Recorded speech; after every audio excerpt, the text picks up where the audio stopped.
This guy's called the Standing Streamer.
From Wrestling with Regret, and you're watching Putting You Over.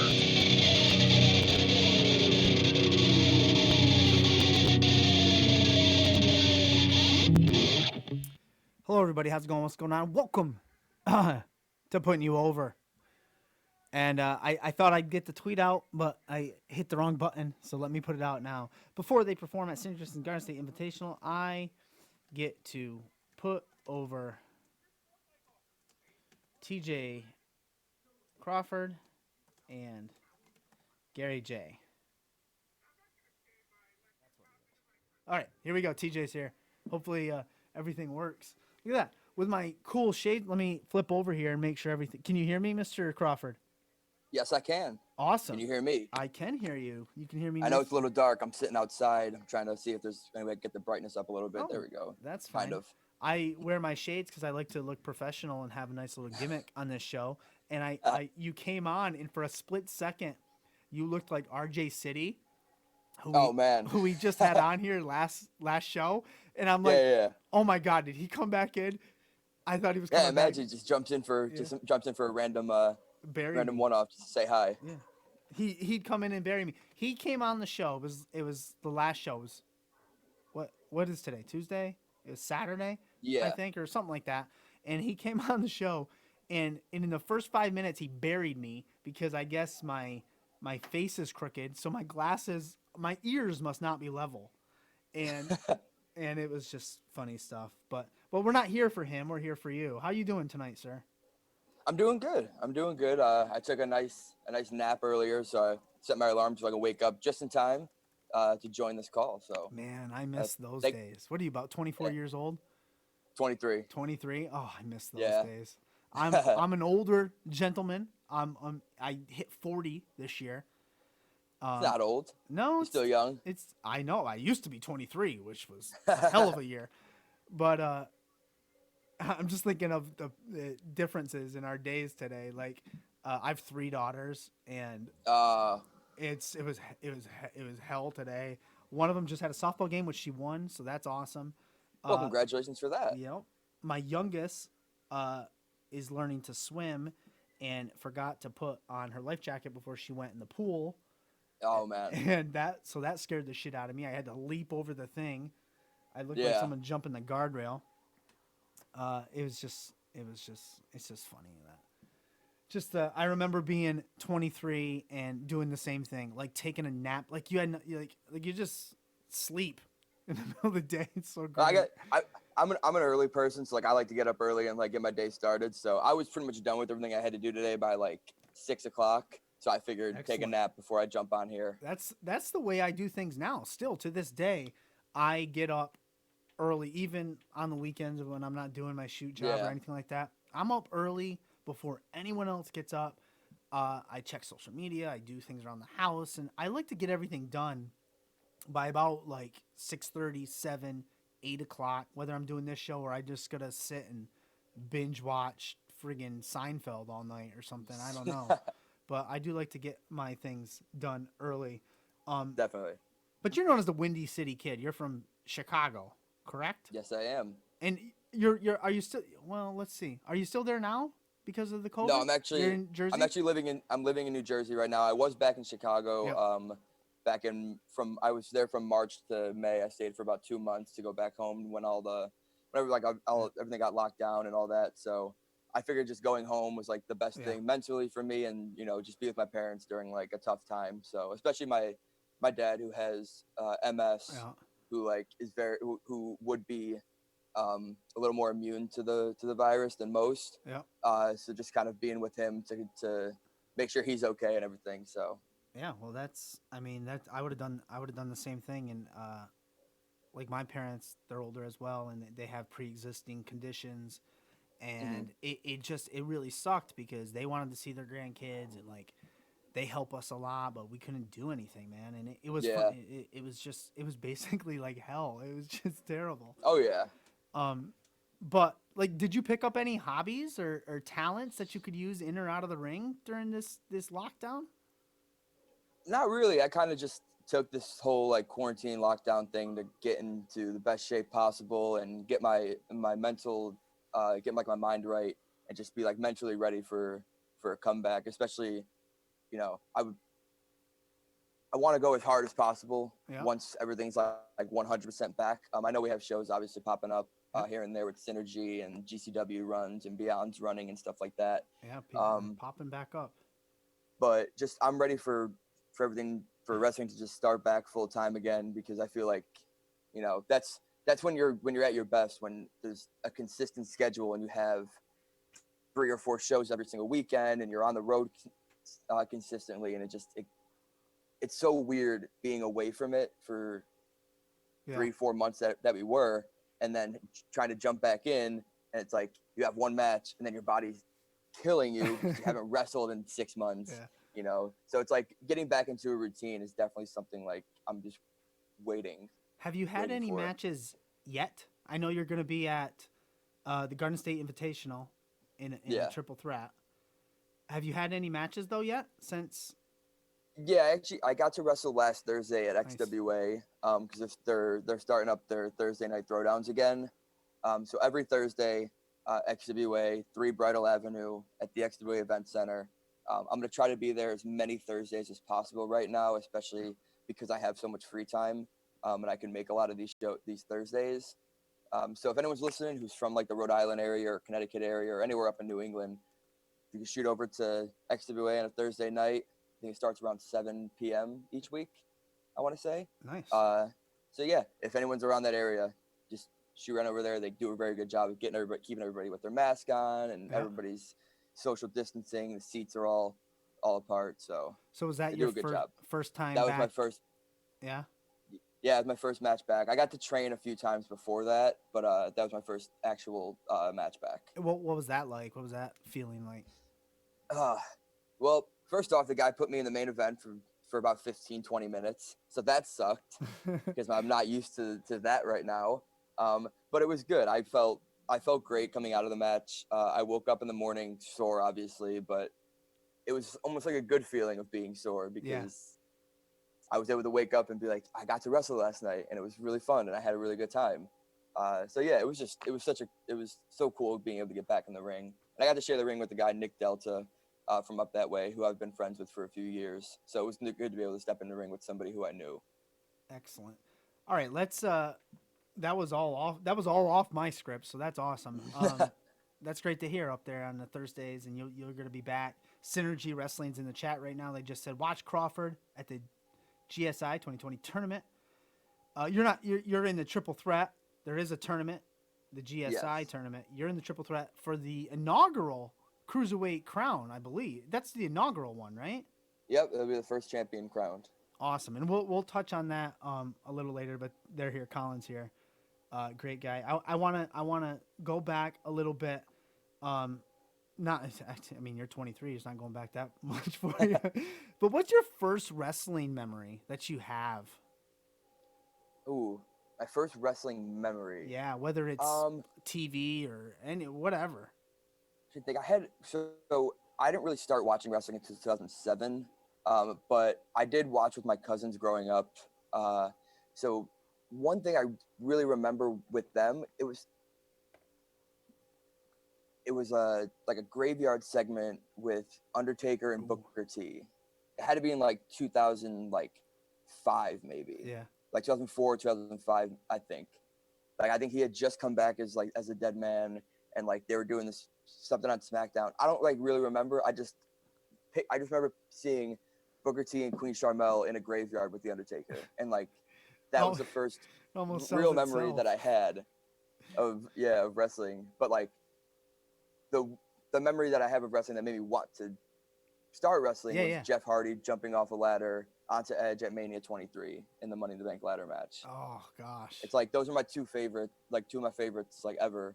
So like that moment made me just stand up and be like, yeah, that's what I'm gonna do with my life. And I was like 10 years old, I think, when that happened. That's awesome. That's awesome. Did you do you're out there in Chicago. Do they have you're at 10 years old, you're in Chicago, right? Yeah. Okay, so did you get started like most of, well, not us, because I never went the wrestling route, but I did do backyard wrestling. Mm-hmm. Is that something you did as well? No, I wasn't. Honestly, I didn't really know about any other wrestling besides WWE or TNA. Oh, wow. That's really the only wrestling I knew. I played basketball growing up. Nice. And at the Oaklawn Pavilion in Oaklawn, Illinois, is where Ring of Honor used to run a lot when they ran in Chicago. Or Chicago Ridge, because that's I think when Ring of Honor builds it, they build a Chicago Ridge. So like I would go to these basketball tournaments at this place, and I would see signs for Ring of Honor, but I wasn't into like independent wrestling, so I didn't really know what it was. So I just never went to shows. And like now looking back at it, I'm thinking like, man, I could have seen guys like CM Punk and Roderick Strong and Adam Cole and Kevin Steen and all these guys before they made it, like going to these little indie shows. You know, I mean, Ring of Honor, not a little indie, but you know, I mean, at the time, I guess they were running like the smaller venues than they are now. But yeah, it's like I wish I would have been like a fan of that, because that would have been awesome. Well, I'm 40 years old, and I'm regretting the fact that I'm literally like just getting into independent wrestling. Like maybe, let me just say, like a year and a half ago. Like, I was just, I guess, ignorant and naive, and just, I mean, I knew of Ring of Honor, I knew of the lower type promotions, but there is a whole genre. It's like it's just a lifestyle, and it's amazing. And since I've started doing this show, I've talked to a lot of independent wrestling stars, and it's opened my eyes, and it's just great. It's just great stuff. Yeah. It's just awesome. And I try to introduce as many people as I can to people like just as yourself. Now, you're from Chicago. You mentioned CM Punk. You must have to love CM Punk. It must be written in the law there in Chicago, right? You got to be a big Punk. Oh yeah, I think it's definitely one of the laws that you have. Like it comes in the mail like every single month, where it's like it just reminds you of the laws, and it says must be a CM Punk fan. Yes. But I mean, obviously a fan of CM Punk growing up because he's from Chicago, but also just kind of falling in love with like his style of wrestling and his promos and just like the way he presented himself on TV. I was very like, I don't know, I was very into it. So like, because my top four growing up was Rey Mysterio, CM Punk, Edge, and Jeff Hardy. So like those are the four guys that like I was a SmackDown guy growing up. So like, and those four guys while I was watching were like the pillars for SmackDown. Yep. Along with Batista and Undertaker and stuff like that. But like those are the four guys that I really enjoyed watching the most. I think I heard you in another podcast when I was prepping the show a little bit. Someone asked you to build a four horsemen, I think it was, and I think you had mentioned people. I think it was Jeff Hardy, and I can't remember now, but I remember that. If anything, it was probably like the four guys I mentioned. Like I said, those are the four guys that like. And even if you watch me wrestle, those are like the guys like I try to copy styles from and stuff like that. Yeah, and I do remember hearing you talk a lot about Batista. You were high on him, which you thought was weird because you two are total opposite as an appearance style. But but that's good. That's what makes wrestling great. Well, that was the thing, because I was like growing up, so I had hit my growth spurt at in 5th grade. So I've been about the same height since about 5th grade. Yeah. So growing up, being a fan of Batista, in my head, I'm like, oh, well, I'm gonna get really big like this Yeah. guy because I'm already really big Yeah. compared to everybody else. Yeah. And then everybody else grew, I didn't grow, and I was like, you know what? Maybe someone like Rey Mysterio is probably better suit for my wrestling style. Yeah, that's funny. I think I'm the same. I think I'm literally the same size I was in, and my wife gets pissed at this all the time. The same size and weight I was in 8th grade. Hmm. And No, trust me, I know exactly. I know, I'm right with you on that. Yeah. That's like, it's all gonna come back to haunt me one of these days. Everything's gonna catch up. All the food I eat, my diet, which is beer and bread, that's all gonna come back. It's all gonna come back. So, you got your training, I guess, at Create Pro. Now, this is what I learned prepping for you. Create Pro, New Jersey. Like, there's Create Pro, New Jersey, and New York, right? yeah. Okay, and there's probably more. I would assume. No, it's just the two. It's just New those Jersey, two, New huh? York. Yeah. It's like the 'Cause Knicks you got Brian, and Nets. Brian Myers, Yeah, Kurt Hawkins, Yep. who runs the New York school, and then Pat Buck, who runs Yep. the New Jersey school. and that's where you were. You were with Pat Buck in New Jersey. Yeah.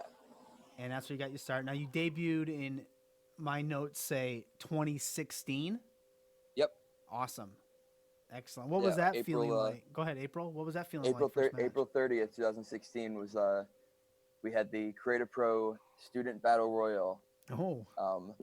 That was won by he's now security officer Ronald Moses in job security, but at the time he was the artist formerly known as Ronald Kingsley. He was doing this like David Bowie that gimmick. is It was really cool. great It was name. like one of my first I remember standing by the curtain and I'm like really nervous before I go out, and I see him walk over in his like orange jumpsuit with like the face paint on, and I was like, all right, man, I can't get nervous if the guy's going out looking like that. That's funny. Now, when they do something like that, a battle royal, to introduce everyone, it's a Creative Pro thing. You guys are all in the ring at the start, right? That's the battle royal. Like, you guys don't come out like the Royal Rumble like every 30 seconds or so, right? No, they'll just play one song, and then we'll have like 15, 20 guys just walk to the ring, and then nice. bell rings, and everyone just start throwing hands. That sounds like a clusterfuck. Oh yeah. Oh my goodness. But you made your, I guess you made your mark or your initial impact as the Beach Bums, a tag team, which I didn't take the notes of your tag team partner, but I'm sure you can help me out with that. You guys, is this true? You guys were undefeated for 2 years? At Pro Wrestling Explosion, yeah, we went. That was in what, Phoenix? No, my notes say as Phoenix Tag Team Champions. So maybe that was for a promotion all the way out in Altoona, Pennsylvania. Gotcha. But the 2-year undefeated streak was a storyline thing we had going on at Pro Wrestling Explosion in Philadelphia. Yeah, we had a 2-year undefeated streak there, and then when we lost it, that was like the whole catalyst for the breaking up. Me breaking up from the team, at least at that promotion at that time. Yeah. So okay, I got 2 questions. One, who ended the streak? Oh God, I'm gonna hate saying this out loud, but it's Jimmy Controversy. Oh man, I don't even know who that is. But the fact that it makes you upset is great. He's a friend of mine, and like he's a good kid, but it's just like it's just like the way that we went about doing it. Yeah. With him getting the win, because it was a like 3-man tag team match with him, Rhett Titus, and one of their other guys, Wild Hog, who was like their manager. And the whole thing was that it was Jimmy's birthday, so Jimmy got like the visual. Like, he didn't do anything really in the match, but he got the visual pinfall. So like it was just, it was so funny. Yeah. The other question I had, and as you said, it was like a storyline. You were saying that you guys in that promotion, it got me thinking, like, are there storylines that independent wrestlers have across promotions? I think there is. I think some people will kind of carry like feuds and stuff Yeah. like that across different promotions. Like I know Alex Zane and Blake Christian, like Yep. they're always put together. So like I know they kind of like, you know, they'll go to various promotions and like and wrestle each other, and that's like the match you want to see. It's like when in old Ring of Honor it was like Punk and Cabana. Yep. It's like they would travel and like that would be like their little storyline was they would wrestle each other and they would stuff like that. So See, I think that'd but be I don't fun. think like other storylines like there's certain stuff that just like it stays in one promotion and then you go to a different promotion and it's different. So I think that'd be fun to have certain storylines. Like if I was a promoter, I would look for those type of storylines and see how I can advance them by bringing them in, and that'd be interesting to do. All right, let me see. Let me get back on my track here. I get off track a lot, just because I find things. So, all right. So the streak ended. You guys broke up in that promotion, but you have moved on. You're now a singles wrestler. How long? When did the streak end? What year was that? That was 2018. 2018. So you've been a singles wrestler pretty much for 2 years now. Yeah, probably a little less than 2 years because like I said, that was like one of the Yeah. places, and then like by 2019, we had every single place we worked for, we were done as a team. Excellent. Perfect. So do you prefer to be a tag team wrestler or a singles wrestler? What fits TJ Crawford best? I think singles wrestling definitely fits me better. Yeah. But I do miss tag team wrestling at some time. Like it's really fun to be able to like collaborate with your partner and figure out some cool ideas and stuff like that. Yeah. And to me, the more people that are in the match, the more ideas and the more fun it could be. Yeah. But as of right now, I'm very happy with being like a singles wrestler. Yeah. The first time I ever saw you, it was a Synergy show. Well, it was a Synergy like Fight TV thing. I think it was like a compilation. Yeah, I think that's the right word. It was called Fubar, and you were wrestling. It was like an extreme hardcore match. You were wrestling. It was me and Aaron Bradley. Yes, I don't know which one they did the unsanctioned or the Last Man Standing. Last Man Standing, I think. I think that was one. I think so. It was Aaron Bradley, though. That I do remember, and that's where I first saw you. So I've only ever seen you as a singles wrestler, and I would have to agree with you that I think that's your best. It's Alex. Yeah, it's Alex Raymond now. Yes. Alex Raymond now, we know. but Aaron Bradley at the time. I prefer Aaron Bradley's ring gear as opposed to Alex Raymond. Don't tell him that because I've seen his matches and I don't want him coming here. But that's just neither here nor there. So I saw that match and it was an extremely good match. You're a singles wrestler. Now, when I was doing some of my research, I found out you fought one half of the Impact Wrestling Tag Team Champions, Josh Alexander. Yeah, I got to wrestle him at the Impact tapings in Melrose. Yeah, how was that? That was so. The funny thing behind that was, so the day of, I think it was a Friday when we had the match. The day of at 6 o'clock in the morning, I get a text message from Kevin Matthews, who was he's one of the trainers over at Creative Pro New Jersey, booker and stuff like that for Wrestle Pro. And he was helping out at the Impact shows. They rented our ring, and he texts me at 6 in the morning and says, "Can you be in Melrose by noon? You're wrestling Josh Alexander." I was like, I can be there in like an hour if you really need me that bad. We'll wrestle so now. Like, yeah. So I got up, got ready and went. And Josh he was so cool to like just sit down and talk to. Like regardless of the match, the match was fun. But just like being able to talk to him and just like kind of pick his brain on wrestling was really fun. That's awesome. Was he the tag champion then? With they were the tag champs at the time. Nice, awesome. Can you describe to me Chicago strong style? It's the same as regular strong style, except it's coming from a Chicago motherfucker. That's the only difference. It's ironic that it's not called punk strong style, but I understand. Well, I gotta make sure nobody over in Chicago sees the shirt, because then I might get something in the mail that says you have to change this to CM Punk strong style. Cease and desist. That doesn't say punk.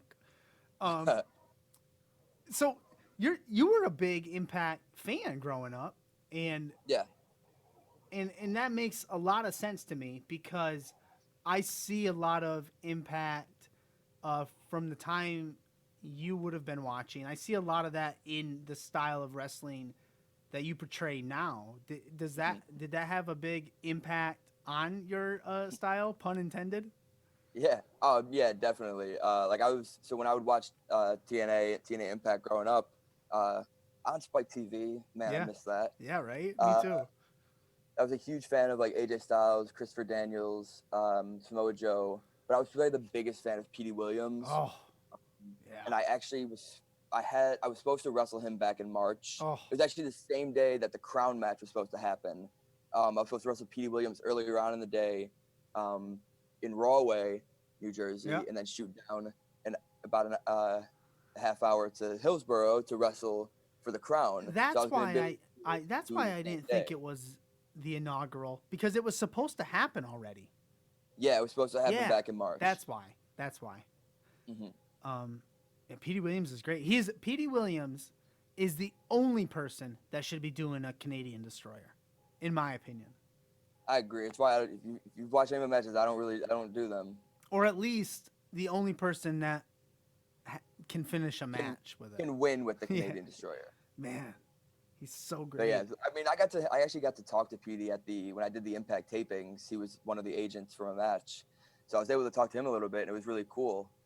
Like being able to sit and talk to him too, because like again, big fan of his growing up. So being able to like just hang out with somebody who you've admired for so long, Yeah, such a cool feeling. that's awesome, man. Impact at that time was great. It was really good.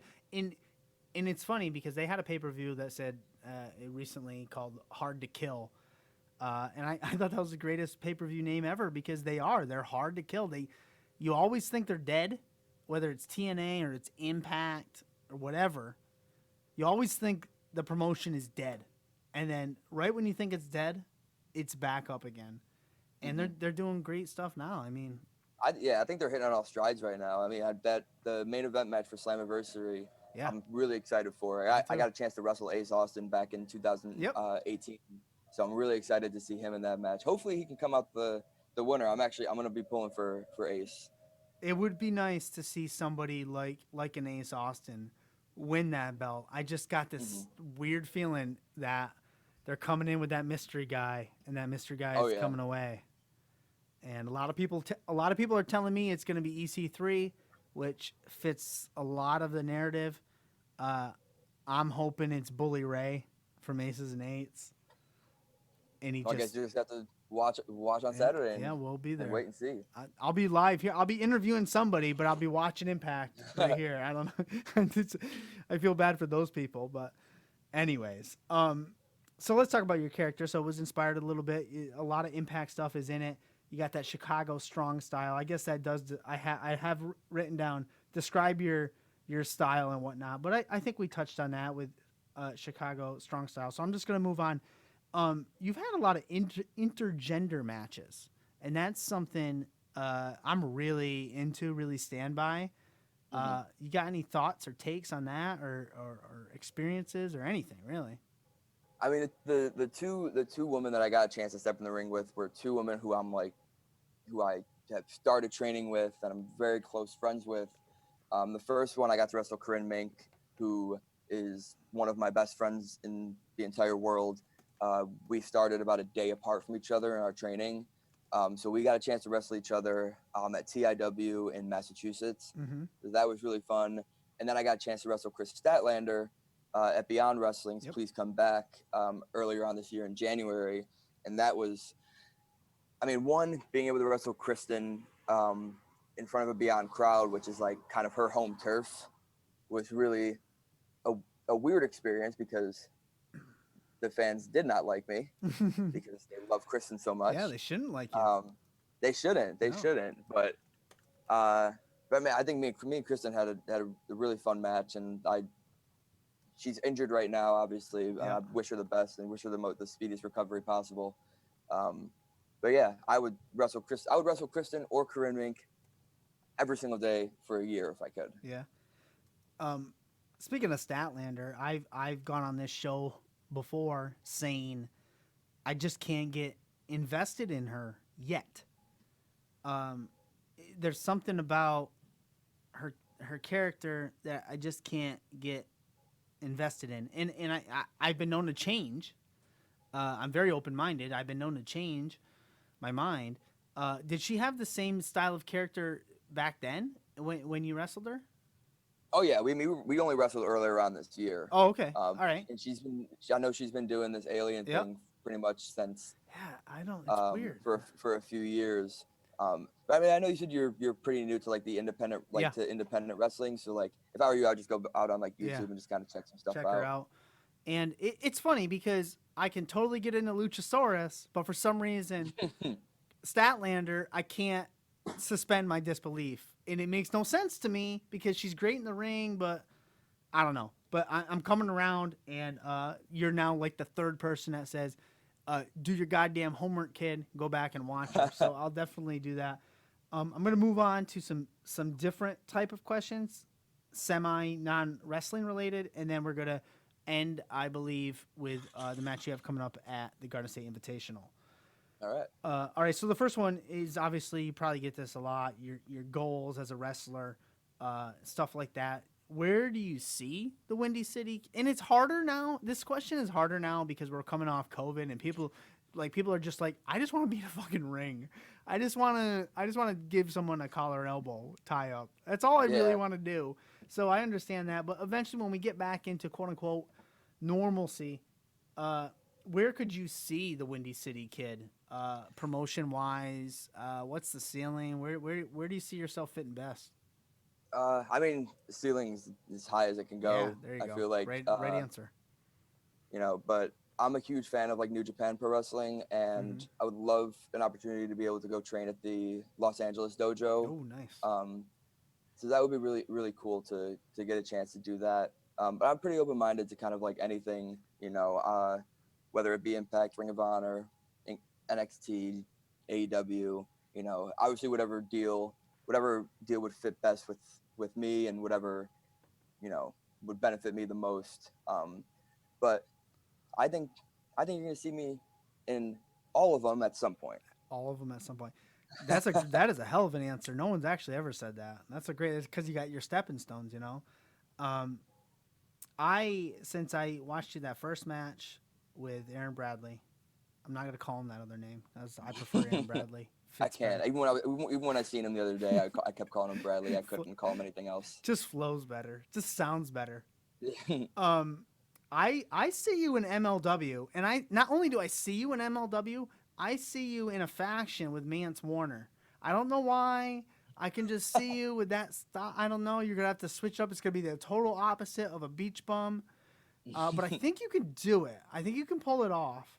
And I would love to wrestle like Mance Warner. I think that would be a lot of fun. It would be a lot of fun. Dream triple threat match. So I'm going to have you. You're in the match. Someone else from the current product. I don't care. It can be on the indie scene. Doesn't matter. It does not matter. You, another person, and then a person from the past. Who do you got? My dream. Let's see. I'm not gonna pick anybody who's like, with a contract, like any contracted guys. I'm gonna pick someone who I genuinely think is one of the best wrestlers, at least on the East Coast right now. But he's very close to being one of the best wrestlers I think in the world, and that's Daniel Garcia from up in Buffalo. I always write these names down too. When all these wrestlers mention a name I've never heard of, I write it down, and then I go check them out. So that's Daniel. Oh yeah, definitely check out Daniel Garcia. So he would be the guy I'd pick out of like the current indie scene, just because I think we have a very similar style and we have a very like similar interest in wrestling. That I think it would be really fun to have him in a triple threat match. And if I'm picking someone from the past, I'm gonna pick CM Punk because you have to. Why would I not want to be in a triple threat match with CM Punk? Yeah, you have to. You guys. So I guess me, CM Punk, and Daniel Garcia in a triple threat match would be like dream scenario for me right now. Awesome. All right. One word answers. I only want you to respond with one word. All right. Pineapple on pizza. Okay. Fit Finley. Bruiser. Colin West. Hey, I want to say something else. I was gonna say friend. I'm just gonna say friend. All I'm right. not gonna say anything else. What do you say it? No, I just say friend. He'll probably text me later. I'll talk to him about this. You'll have to tell me. DM me what you were really gonna say. Anyways, speaking of Colin West in Synergy Pro Wrestling, July 25th, you're in the inaugural Cruiserweight Championship, which is a crown, which I really love that it's actually not a title, and it's something else. It's interesting. You're in with Kasey, Catal, and Ellis. I don't even remember the other prick's name. Ellis Taylor. Yep. Yeah, Ellis Taylor. So, why don't you give us your takes on that for a little bit? I mean, shit. I can go on all day about freaking Ellis and how much I don't like him. Yeah, he was a massive asshole for the first responders. You know, he decided to like go at Kasey for almost like no reason. I don't know why. So I mean, it's like I'll put Kasey over to the moon because I watched her at CZW go through exploding barbed wire and glass and all that shit. So like, I even said in the ring on Saturday that she is probably like the toughest in the match because she's willing to do all that. But if Ellis keeps running his mouth, I'm gonna knock his fucking teeth down his throat. There you go. So the 25th, he's got another thing coming. Excellent. I've gone on the record saying that segment with you three in the ring for the first responders was it was really great, man. All the matches were great, but that segment really sucked me right into that match, and I'm ready for it on July 25th. All right, TJ, we're nearing the end of the show. What I like to do at the end all the time is I'm going to give you the imaginary mic. You have the floor. You can put over anything you want. You can bury anything you want. I don't care what you say. The floor is yours, sir. I will not interrupt. Well, the only thing I'm going to say is that everybody got to watch on July 25th, Fight TV. Got to watch me win the Cruiserweight Crown. I'm going to be dubbed the Windy City King at that point. So write that down. Get ready for that. Book it. Mark that. But other than that, you can follow me on Instagram, on Twitter at TJC Wrestling. You can find my merchandise at ProWrestlingTees.com/overtime TJ Crawford. I got the Chicago Strong Style shirts out. I got an ECW font Windy City Kids shirt. Just go check them out. Support. Buy shirts. Wear them to shows. Tell people that TJ Crawford's the greatest wrestler you've ever met. Awesome. Excellent. It's been a phenomenal conversation. I had a lot of fun. All right, we'll be in touch, man. And if I don't talk to you before the Garden State Invitational, have yourself a phenomenal match and kick his teeth in, please. Oh, I will. All right. Have yourself a wonderful night, man. Thanks for coming by. And you have a good one. Thank you for having me on. Yep, later. Awesome. Excellent. What'd you think of that, Vanessa? It's great, right? This guy's called the Standing Streamer.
Hey, Brian Zane from Wrestling with Regret, and you're watching Putting You Over.